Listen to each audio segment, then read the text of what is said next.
what I'd like to do today is I'd like to honor our moms and encourage the moms that are in our lives. But I think that if we're going to be honest, being a parent is tough.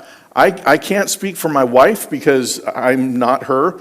And from my very male-centric point of view, I don't know what it's like to be a mom. So what I've done is I've asked somebody to join me to where I can sit down with her and spend just a couple of minutes just asking her some questions about being a mom. So if you are not awkward at all, go ahead and welcome my wife. Thank you. Thank you for having me. You are welcome. And I bet you a lot of people want to know what you got me for Mother's Day. Do you want to know? Yeah. Okay, so my wife has been in this battle with our cat for pillow space. The cat, for whatever reason, loves sleeping right next to Janie's head. And so I bought her a My Pillow last night, actually. So, yes. Again, utilitarian. I'm not sure if I won any points. But I thank you for coming. This is interesting for me because I've never done this with you before. No, never. So let me ask you just a few questions. Number one, what sort of pressure do you feel you have as a mom? Yeah, so with parenting, there's stages. If you're a mom, you know there's the terrible twos, and then there's school and all of that. I am currently an empty nester. We're parenting adult children. And so currently, the most pressure, I guess, that I put on myself are just my words. They have the most weight now than ever. And so I'm constantly asking myself, should I say that? What should I say? When should I say it? How should I say it? Because like toothpaste, you can't take words back. So Explain what you mean by like toothpaste, you can't take words back. Once your words are out, they're out. You can't Gotcha. bring them back. So who do you look for encouragement or instruction? Outside of God, of course, and you, because he is my partner, truly. I have about 4 to 6 friends who are pastors' wives who have children who are pastors' children, and they're a unique breed. But they know me. They know our kids. They've prayed for our kids for the last 6 years. I would say the last 6 years, our kids now are almost 19 and 20. So for the last 6 years has been really a time of just leaning on other women. So it's important to have people that you can really be transparent with and let in and trust. I also have a dear friend. We've been friends for over 25 years. And though she is not a mom, she is their godmom. She knows me more than I know myself. And so I think with parenting, it really comes down to knowing yourself and knowing your kids, because what maybe Dr. Phil might suggest might not work for your family. And so you really just need to know what works. What I like about her friend of 25 years is that Jen is her name. She lives in Australia.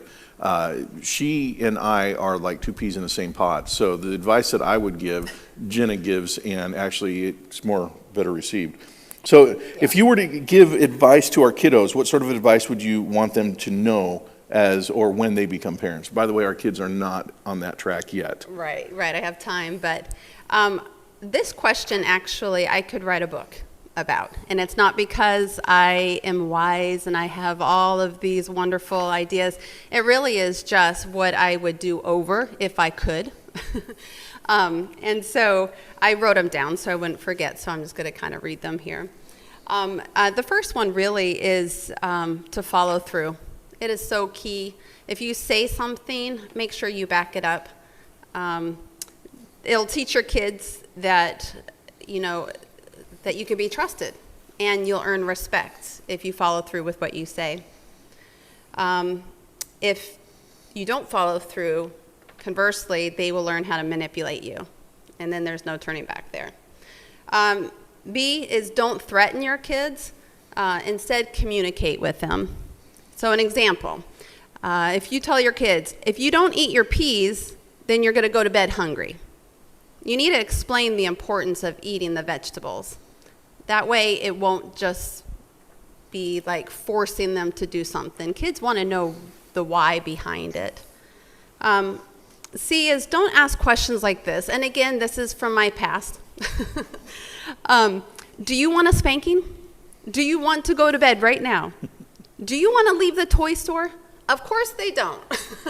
And sometimes they would actually respond with no. It's only empty threats, hoping that buys you time to finish what you're doing. And it might force them into obedience momentarily, but for the wrong reasons. D is just get rid of the phrase, because I said so. Kids want to know the why, like I said before, and it will bring understanding to what you're asking them to do. Without it, they'll just want to rebel. Let's see, E is never say when your father gets home. Yes, I use that. Oh, terrible. By doing that, it instantly sets him up to be the enemy, and it actually creates an unhealthy fear of the dad. F, don't undermine your spouse, especially in front of the kids. This will weaken the united front. It's okay to disagree, but behind closed doors. You can always come back out and modify, whether it's the discipline, or you can always ask for forgiveness as well if you feel like you've overstepped. This one was huge for me. Don't try to be their best friend. This makes it challenging when you have to discipline them because you really don't want to, and they'll feel betrayed. Don't parent through the grid of your childhood. This creates fear-based parenting. Let me piggyback on that. Okay. Not only does it create fear-based parenting, but you are going to end up parenting in the way that you wish that your parents had done for you. So if you wanted to always be in Little League or gymnastics or this thing or that thing, you end up having an overemphasis on activities rather than the relationship. Yeah, definitely. Pray often with your kids and your family. This is huge. This should have actually been number one, but and then ask for forgiveness from your kiddos often. You got more? Okay. So what passages in the Bible help you parent better? And thou shalt not kill is not one that you can go to. I was happy to see, and this actually is what helped me not feel like a total failure as a parent, is that King David had his own parenting struggles. Like the man after God's own heart, his son wanted to kill him. So we're kind of in good company. Don't be so hard on yourselves, moms, dads. But just other couple ones here. Deuteronomy 6 and 7. That's summed up basically to just as you're going through life, teach your kids. You know, when they rise, when they go to bed, model what you know about the love of God. Joshua 24:15. As for me and my house, we will serve the Lord. That's just a nice foundation to have in the home. And then also the book of Titus. Titus is just a really good practical, just a litany of like things to do to walk in Christ-likeness. So my final question, what are some things that I've done to help you be a better mom?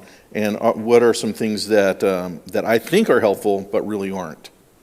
Yeah, so Rob's a really good encourager.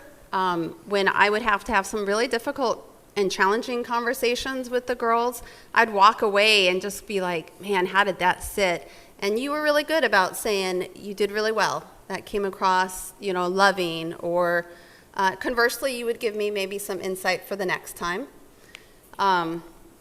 Also, the kids sometimes would disrespect me. Can you believe it? And he was quick to jump in and just say, hey, that's my wife you're talking to. You don't get to talk to her like that. You need to show respect. And so that really delineated just also how to be a good, the marriage. Did you say part B on the question as well? I did. Okay. The other half was essentially, what did you do wrong? Mm-hmm. Yeah, okay. That one basically was because I wanted to be my girl's best friend. Sometimes they would just drive me crazy. And if you're listening, girls, I'm sorry, but you did. And I would just want to vent.